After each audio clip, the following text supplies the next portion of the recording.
शुक्रवारी या ठिकाणी हिंगणघाट शहरामध्ये मोठ्या प्रमाणामध्ये पाऊस झाला आणि विजेचं लाईटनिंग झाल्यामुळे लाईन बसली हिंगणघाट शहरातली, दवाखान्यातसुद्धा लाईन बसली आणि त्यामुळे अर्धा दवाखाना सुरू होता आणि काही भाग त्यातला बंद होता आणि तो जवळपास 4-4:30ला लाईन गेली असेल, पण ती रात्री 9-10 वाजेपर्यंत काय आली नाही.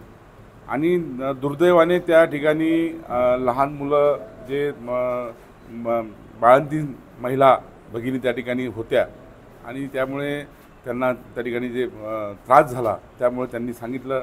त्यानंतर गावातले बाकी सर्व इतर पक्षाचे काही प्रमुख पदाधिकारी या ठिकाणी आले, मला फोन आला. नंतर मग याची चौकशी केली आणि नंतर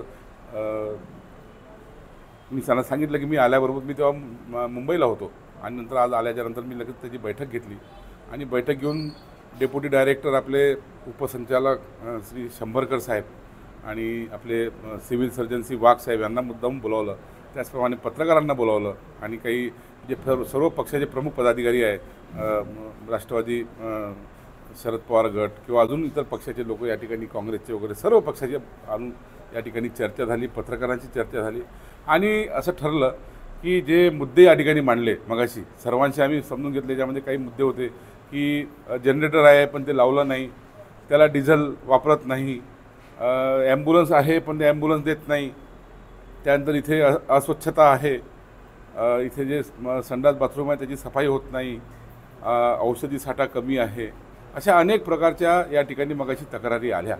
त्या सर्व तक्रारी लिहून घेतल्या, मी स्वतः लिहिल्या आणि आमचे डेप्युटी डायरेक्टर शंभरकर साहेबांनी लिहिल्या आणि मी यांना पुढच्या 3-4 दिवसामध्ये अहवाल मागितला. पण त्यांनी मला सांगितलं की 2 तारखेला धम्मचक्र प्रवर्तन दिन नागपूर असल्यामुळे त्यांच्याकडे ती जबाबदारी आहे, त्यामुळे त्यांनी मला 4 तारखेला या संबंधामध्ये अहवाल देण्याचं मला त्यांनी सांगितलेलं आहे. यांच्याकडून जो अहवाल येईल मी यांना म्हटलं चौकशी करा, ते आजच या ठिकाणी चौकशी समिती स्थापन करत आहे असं त्यांनी मला आतमध्ये सांगितलं. आता मी आतमध्ये सर्व गोष्टीवर आम्ही चर्चा केली, प्रत्येक मुद्द्यावर चर्चा केली. यांनी आता चौकशी समितीपासून त्या ठिकाणी मला अहवाल देईल आणि हा अहवाल मान्य जिल्हाधिकाऱ्याशी पण मी आता बोललो मॅडमशी, त्यांना पण हा प्रकार सांगितला आणि हा अहवाल त्यांच्यामार्फत शासनाकडे पाठवून जे कोणी दोषी असेल, जे या ठिकाणी मगरुरीने वागत असेल, जे लोकांची दिशाभूल करत असेल, जे काम करत नसेल, अशा लोकांच्या बदल्या करण्यासाठी किंवा कारवाई करण्याची मी प्रक्रिया माननीय मुख्यमंत्री, माननीय आरोग्यमंत्री बिलकुल त्यांच्याकडे करणार. बिलकुल हयगय केल्या जाणार नाही. ही प्रत्येक गोष्ट आम्ही सिरियसली घेतलेली आहे.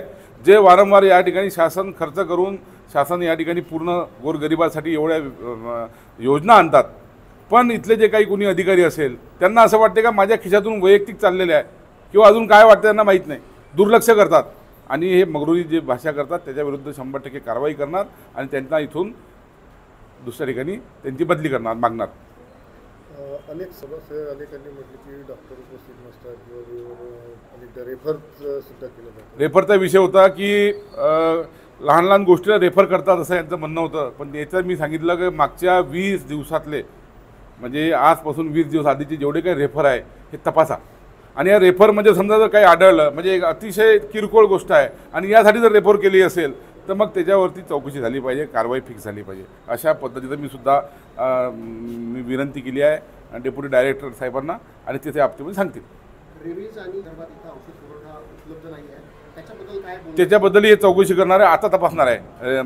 तुम्ही सुद्धा जाऊन त्याच्यावर बघू शकता आता की मी म्हटलं औषधी साठा या दवाखान्यामध्ये किती आहे. तर आता स्वतः माझी म्हणजे पत्रकारांची मीटिंग झाली, आपली पक्षांसोबत मीटिंग झाली, आता अधिकाऱ्यांची मीटिंग झाली आणि आता म्हटलं साहेबांना तुम्ही तपासा की या ठिकाणी औषध साठा किती आहे, नाही आहे आणि तो खरंच कमी आहे का किंवा वर्धेवरून आला तर इथं वाटला गेला नाही का, नेमकी अडचण काय या बाबतीमध्ये मी आता तपासायला सांगितलं आहे. तुम्ही सुद्धा यांच्यासोबत जाऊन समजून घेऊ शकता आणि ते सुद्धा लक्षात देऊ आपण. असं होणार नाही कारण की सरकार भरपूर प्रमाणामध्ये औषधी साठा येतो आहे, भरपूर प्रमाणामध्ये डॉक्टर व्यवस्था आहे. इवन ज्या चिठ्ठ्या लिहित होत्या चिठ्ठ्यासुद्धा बंद केल्या, कोणत्या 10 रुपये 20 रुपयाच्या बंद सध्या त्यासुद्धा घेऊ नका. पण लोकांना शेवटी मायबाप जनता आहे आणि त्यांना चांगली सेवा सर्व्हिस मिळाली पाहिजे हे कर्तव्य आहे. पण हे मधल्या ज्या काही अडचणी आहे किंवा मधले लोक जे करत नाही त्याच्याविरुद्ध आता आपण बोलतो आहे, त्यांच्यावरती आपण कारवाई करू. बघा हे उपजिल्हा रुग्णालय आहे, या ठिकाणी अनेक चांगल्या गोष्टी पण घडल्या आहेत. मोठे मोठे कॅम्प आम्ही घेतले. आत्ताच या ठिकाणी 15 दिवसापूर्वी एक कॅम्प झाला, त्याच्या अगोदर 1.5 महिन्यापूर्वी एक कॅम्प झाला मोतीबिंदूवरील वर्धा जिल्हा, त्या ठिकाणी सुद्धा चांगलं काम या दवाखाने केलं. गायनिकमध्ये मोठ्या प्रमाणामध्ये या दवाखान्यामध्ये चांगलं काम आहे. पण आता ज्या काही गोष्टी आहे, रात्रीची सेवा मिळत नाही, लाईन गेली तर या ठिकाणी लक्ष दिलं गेलं नाही किंवा या ठिकाणी रेफर पाठवतात, ह्या ज्या गोष्टी ह्या दुरुस्त झाल्या पाहिजे. ह्या जर दुरुस्त झाल्या तर हा दवाखाना खरंच चांगला आहे. या ठिकाणी स्टाफसुद्धा चांगला आहे. जवळपास 8 या ठिकाणी परमनंट डॉक्टर आहे. समजलं का, 34च्या जवळपास स्टाफ आहे, नर्सचा स्टाफ आहे. त्यामुळे ह्या दुरुस्त जर केला तर हा दवाखाना खरंच चांगला आहे. या ठिकाणी ऑपरेशन्स खूप झालेले आहे आणि जवळपास 1000 लोकांची OPD या दवाखान्याची आहे. वर्धा जिल्ह्यात जर विचार केला तर सर्वात मोठी OPD या दवाखान्याची आहे. मग लोकांची OPD जर आहे, लोकांचा विश्वास आहे, लोक येतात या ठिकाणी. फक्त या जर आपण सुधारणा केल्या तर हा दवाखाना अजून चांगला होईल. यासाठी आपण सर्व मिळून प्रयत्न करू. हिंगणघाटकरांना माझी सर्वांना विनंती आहे, मग अशी आलेल्या सर्वांना, की आपणही लक्ष ठेवा. आपण पक्षभेद बाजूला ठेवून हे माझा गाव, हे माझा दवाखाना, हे माझ्या गोरगरीब पेशंटसाठी आहे, सर्वांनी एकत्र आलं पाहिजे आणि यासाठी प्रयत्न केला पाहिजे. मी तुमच्यासोबत आहो, एवढंच मी या ठिकाणी सांगतो.